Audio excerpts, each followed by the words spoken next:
Good evening and a warm welcome to Personal Finance. I'm Gugulethu Cele. Alex Cook, the Chief Executive of GCI Wealth, joins us tonight to discuss the new and emerging dynamics in retirement planning, given significant four trends that come to mind that could greatly impact your retirement savings as we head into 2016. Good to have you with us this evening, Alex. When it comes to retirement savings, I think everyone thinks of 15% that you should put away monthly for you to ensure that you have sufficient savings or in your retirement kitty by the time you retire. But I think the world of retirement has gotten so much more complex now in South Africa, not so? Definitely. You just think about the normal progression of retirement. You start out at 0 years of age and you study and you educate yourself for the first 25 years. And then from those 25 to 45 years of age, you're meant to be accumulating capital, retirement capital, putting away your 15% and accumulating that cash. What happens in most circumstances, though, is all you're doing is you're settling debt and you're educating kids. Yeah. Perhaps you're getting divorced, perhaps you're getting married, but you're not saving a whole lot of money. From the age of 45 until 63, those 18 years, they're really used to accumulate large amounts of money for your retirement years. The problem is, whatever you accumulate then is meant to last for the rest of your life. Now, in the past, life ended at 83. 83, 87, you were expected to hop the mortal coil, so to speak. I like that phrase. It's changing. It's changing. With modern medicine, you're likely to live until 90, perhaps longer. The days of 110 are probably not far away. So in effect, you're using 18 years of savings, and bear in mind, you're not saving your entire salary. You're saving 15, if you're lucky, at 18, 20% of your salary, and that's meant to last you for the rest of your life, which might be a very long time. I'm happy you touched on age because clearly there are a lot more cures out now in the market and illnesses are being cured a lot quicker. But how does one determine that? So my mother, for instance, is 57 at the moment and planning to retire in the next 3 years. But given the market volatility and the outcomes and the outlook, she's not really sure if her current investment strategy is the correct approach to be taking, given the nervousness that's around now. It's quite scary, isn't it? I mean, the markets have lost a tremendous amount in the past few days. The rand's been decimated, and the natural tendency is to say, oh, let me sit on the sidelines, let me get out of here, park my money in the money market for a while and just wait for better days. The problem is when those better days come, they've left you behind because you're still sitting in the money market. So a common theme in most funds is to go into what's called a life stages model, where you start out with a risk profile, let's call it a moderate risk profile, and as you get closer and closer to retirement, you start going down the risk curve and you become more and more conservative to the point where at retirement age, 60 or 63, you're very conservative. The problem is you're now in a money market or money market plus 2 type fund, and that's meant to last you for the rest of your life. With inflation where it is and where it's probably going to go with this rand having weakened so much, that's not going to be good enough. So those life stages models which take you down the risk curve are probably not a good thing. And what you need to think of is not the end game being retirement, but the end game being death. Exactly. So what should I be telling my mother to tell or ask her financial advisor? First thing you need is a proper asset liability model. So what that is basically is a retirement plan.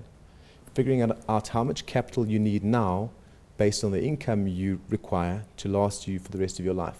So to give you an example, a person who needs, say, 50,000 in today's terms, and let's say they are 60 years of age. By the time they get to age 63, they'll need about 58,000. By the time they get to age 83, they'll need about 180,000. That's a huge jump. Yes. So you need to be in the right risk profiled fund, which means you need to have someone advising you as to which portfolio to go into. So what we're finding is quite a few financial planners, they are fantastic at structuring the overall picture, the overall plan. So the first thing your mother needs is a financial planner, a wealth manager that's going to get her to a safe and secure retirement. The second thing she needs is a well-structured portfolio. Now, the wealth manager is not necessarily the same person that structures the portfolio. There are over 1,200 portfolios in this country to choose from. Internationally, it's worse. Internationally, there are over 200,000. So I'd suggest that whichever wealth manager she chooses has an asset management firm behind her or behind him, figuring out which portfolios to invest in to get to that safe and secure retirement. Exactly. Which brings up two major issues. You mentioned the ever-increasing slide of the kind of capital that you'll need for retirement. And there's a Pac-Man that we often make an example of, inflation, which will certainly play an impact there. Probably a bigger and bigger impact. I mean, with exactly. With What's the rand? The rand lost, what did it lose yesterday? 10%? Exactly. 10% in one day. Now, when we're importing 5 million tons of maize and we've just lost 10% of our buying power, it means inflation is going to start grabbing hold. So the worst place you can possibly be is entirely in money market. It feels very warm and fuzzy, feels like a cozy place to be, but it's dangerous.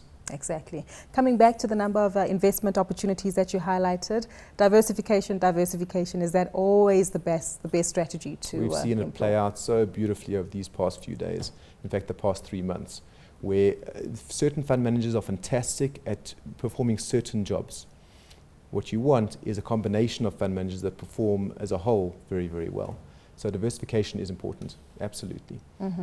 Let's leave my mother for a moment and come back to me Okay. and some of my peers in the Right. industry. The changing family dynamics is also something that is playing an impact. Some people get married, others getting divorced, children to raise. And as you've alluded to, the cost of living also getting far too high. I take it this, again, just highlights the importance of having those meetings with your financial planners or advisors to adequately look at the kind of lifestyle needs that you need and how that impacts on your retirement savings. Absolutely. What it really boils down to is discipline. There's a fantastic book. I recommend that everyone reads it. It's called The Richest Man in Babylon. It's wonderful. It was written in the 1920s, 1930s, and it speaks to biblical times. And the rules then were no different to the rules now. First of all, pay yourself first. So put a portion of money away for retirement for when you can no longer work. Now, what we see a lot of people do, and this doesn't just go for lower level employees, it goes for executives as well, is they live up to their paycheck. So let's say they're earning 100,000 and it gets increased to 120,000 in a very good year. They start living to 120,000.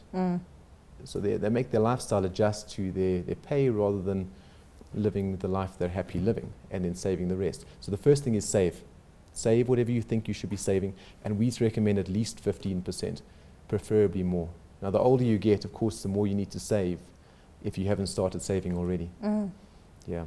Having said that, in the dynamics then of 2016, the key fundamentals that South African consumers need to look at when trying to augment their retirement savings, should they be looking at other products like tax-free savings accounts, and do they actually make much of a difference in any case, or looking at alternative means of investment? We've got a bit of a biased view against tax-free savings accounts. Well, really? They look quite useful on the surface, but for the person who's not in a very, very high tax bracket, they don't offer much benefit. And for the person who is in a very, very high tax bracket, the amount they can invest is too small. So vehicles like retirement annuities often make more sense. Yeah. Talk to us about retirement annuities a lot further, because a moment ago we just had a conversation about transference of funds within retirement annuities, and the costs is certainly something that came up quite significantly there. The previous guest was actually alluding to new sexier marketing and sexier tools of investment, but instead of, if you've been in the game for over, 20 years, instead of transferring, rather open up a separate RA. Would that be advisable? Depends which RA you're in. So some RAs are very, very expensive. You probably want to avoid those kind of RAs, old-fashioned type RAs, as we call them, and go towards a more modern, simpler RA. Describe the difference for us. What are the key fundamentals? fundamentals? The one is a life fund, the other one is a unit trust-based fund. Okay.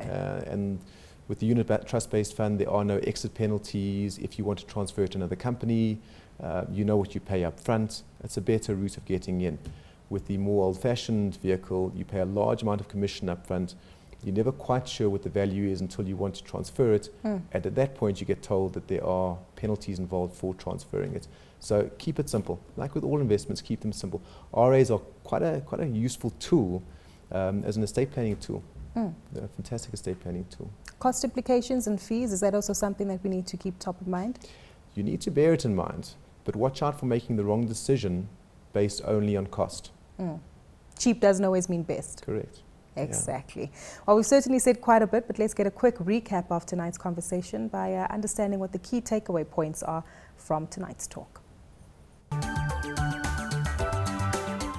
Alex, as we start off 2016, there usually are several resolutions that consumers want to make. And when it comes to their retirement savings, I'm sure you've got a few suggestions and tips. The first thing I would say you need to do is get a wealth manager. Get a wealth manager that's dedicated to getting you towards a safe and secure retirement. Get that wealth manager to structure a correct portfolio for you that's suitable for your risk profile, and also be wary of being too conservative. As comfortable as it feels, being too conservative is not necessarily the best thing for your future. Mm-hmm. And I'd also strongly recommend to just start saving.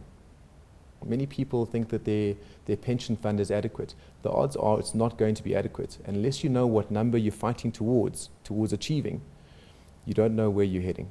So get a plan going, get an asset liability model going that's going to give you a number that you need to achieve by the time you get to retirement.